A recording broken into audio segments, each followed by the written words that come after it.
जय हिंद दोस्तों, the education line mission से मैं पूजा प्रजापति आपका हार्दिक स्वागत करती हूँ। दोस्तों, हमने चैप्टर 1 को डिस्कस कर लिया था। अब हम चैप्टर 1 के जो प्रीवियस ईयर क्वेश्चंस हैं आपके पूछे गए हैं यूपी बोर्ड में चैप्टर 1 से, उनको डिस्कस करने वाले हैं आज। तो आइए वीडियो शुरू करते हैं। दोस्तों, हमारा जो पहला क्वेश्चन है आज का कि क्या होता है जब सोडियम ऑक्साइड को जल में घोला जाता है। यह क्वेश्चन आपका ईयर 2020 में पूछा गया है। तो सोडियम ऑक्साइड को सबसे पहले हम इसका फॉर्मूला लिखेंगे। तो फॉर्मूला होता है इसका दोस्तों Na2O सोडियम ऑक्साइड प्लस, जब इसकी हम वाटर से रिएक्शन कराएंगे तो Na2O plus H2O water molecule लिखेंगे। तो ये आपका दोस्तों सोडियम हाइड्रोक्साइड का सॉल्यूशन बनकर तैयार हो जाएगा। तो जब भी कभी क्वेश्चन पूछे सोडियम ऑक्साइड वाटर से रिएक्ट करके क्या बनाएगा, सोडियम हाइड्रोक्साइड का एक्वस सॉल्यूशन, जिसको AQ से रिप्रेजेंट करते हैं। 2 यहाँ पर दोस्तों बैलेंस करने के लिए लगाया गया है। देखिए अब इससे 2Na हो गए, 2O और 2H हो जाएंगे। इधर भी Na2 है और ऑक्सीजन 1 and 1 2 हो जाएंगे और हाइड्रोजन भी आपके 2 हैं। तो इस प्रकार ये रिएक्शन हमारी बैलेंस हो जाएगी, संतुलित रिएक्शन कही जाएगी। नेक्स्ट क्वेश्चन है दोस्तों हमारा सेकंड नंबर कि सोडियम हाइड्रोक्साइड विलयन की एसिटिक अम्ल से अभिक्रिया द्वारा सोडियम एसीटेट तथा जल का बनना। इस टाइप से आपकी जो है जो क्वेश्चंस आते हैं तो उसमें अभिक्रिया की समीकरण लिखने को कहेगा और अभिक्रिया का प्रकार आपसे पूछ सकता है, जो कि 2022 में पूछा गया था। तो दोस्तों सोडियम हाइड्रोक्साइड का फॉर्मूला हमारा क्या होता है, NaOH प्लस एसिटिक एसिड का फॉर्मूला है CH3COOH। यह है हमारा सोडियम हाइड्रोक्साइड NaOH। CH3COOH क्या है दोस्तों हमारा, यह है एसिटिक एसिड। अब कह रहा है कि इनकी रिएक्शन से बनेगा क्या। तो दोस्तों ये जो रिएक्शन है हमारी सोडियम हाइड्रोक्साइड और एसिटिक एसिड की, ये डबल डिस्प्लेसमेंट रिएक्शन है, जो लास्ट वीडियो में हमने डिस्कस किया था। आप पीछे जाकर कारवा सीरीज में देख सकते हैं। तो इसमें क्या होगा दोस्तों, जो Na है ये आपका एसीटेट आयन से जुड़ जाएगा और HOH के साथ कंबाइन होकर वाटर मॉलिक्यूल बना देगा। तो इस प्रकार जो हमारा प्रोडक्ट बनेगा वो बनेगा CH3COONA, यानी कि सोडियम एसीटेट प्लस क्या होगा, वाटर मॉलिक्यूल बनेगा। ये क्या बना हमारा, sodium acetate and water molecule. तो इस प्रकार दोस्तों अगर इस अभिक्रिया की समीकरण तो हमारी लिख गई है, प्रकार पूछ रहा है तो एक तो ये हमारा द्विविस्थापन अभिक्रिया है। अभिक्रिया के प्रकार में लिखेंगे द्विविस्थापन अभिक्रिया। और दोस्तों ये एक और टाइप की रिएक्शन है, क्योंकि आप यहाँ पर देख सकते हैं कि सोडियम हाइड्रोक्साइड क्या है, ये एक टाइप का आपका बेस है यानी कि क्षार है, और CH3COOH एक टाइप का एसिड यानी कि अम्ल है। तो ये दोस्तों उदासीनीकरण अभिक्रिया यानी कि न्यूट्रलाइजेशन रिएक्शन कहा जाता है इसको, जिसमें एक बेस और एक एसिड जुड़ कर साल्ट और वाटर बनाते हैं। तो ये रिएक्शन हमारी उदासीनीकरण अभिक्रिया भी कही जाती है, उदासीनीकरण या न्यूट्रलाइजेशन रिएक्शन। तो ये रिएक्शन हमारी किस टाइप की होगी, एक तो डबल डिस्प्लेसमेंट है यानी कि द्विविस्थापन अभिक्रिया, क्योंकि एक दूसरे के साथ इसके जो है मॉलिक्यूल्स या रेडिकल्स अपने एक्सचेंज कर रहे हैं, तो ये द्विविस्थापन है। उदासीनीकरण अभिक्रिया क्या है, जब एक बेस और एक एसिड जुड़कर साल्ट और वाटर बनाते हैं तो उसे उदासीनीकरण अभिक्रिया कहा जाता है।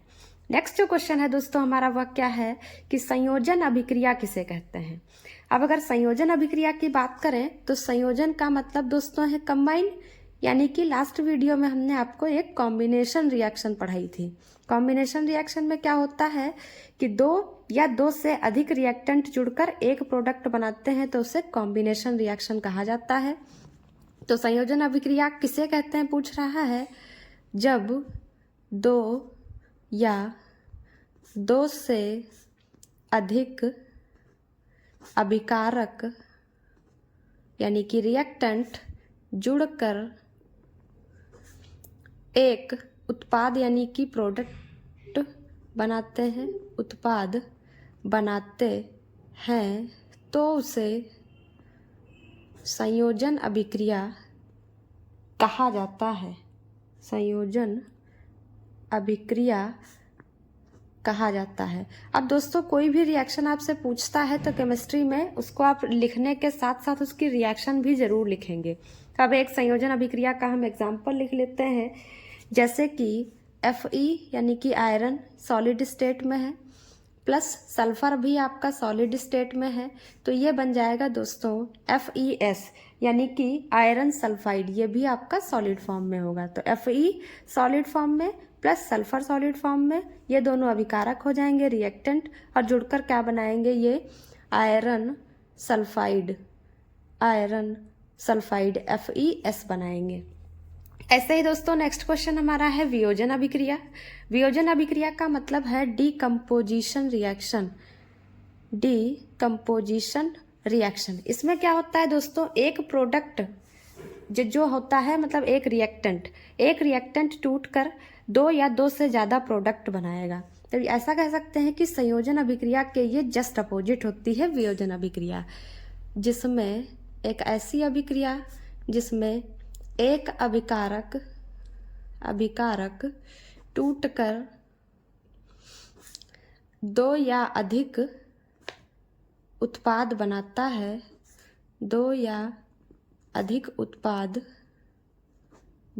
है, तो उसे वियोजन अभिक्रिया कहा जाता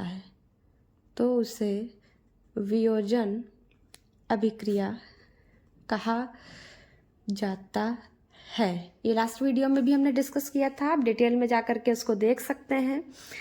तो वियोजन अभिक्रिया का उदाहरण की अगर बात करें तो जैसे हम यहाँ पर CaCO3 यानी कि कैल्शियम कार्बोनेट का एग्जाम्पल लेते हैं, तो दोस्तों ये कैल्शियम कार्बोनेट आपका कैल्शियम ऑक्साइड और CO2 यानी कि कार्बन डाइऑक्साइड में टूट जाएगा। एक रिएक्टेंट है, टूटकर दो प्रोडक्ट बना रहा है, तो वियोजन अभिक्रिया। और अगर दो जुड़कर एक प्रोडक्ट बनाएंगे तो वो हमारी संयोजन अभिक्रिया कही जाएगी। नेक्स्ट दोस्तों जो है वह है हमारी ऑक्सीकरण अभिक्रिया। ऑक्सीकरण अभिक्रिया का दोस्तों मतलब होता है ऑक्सीजन का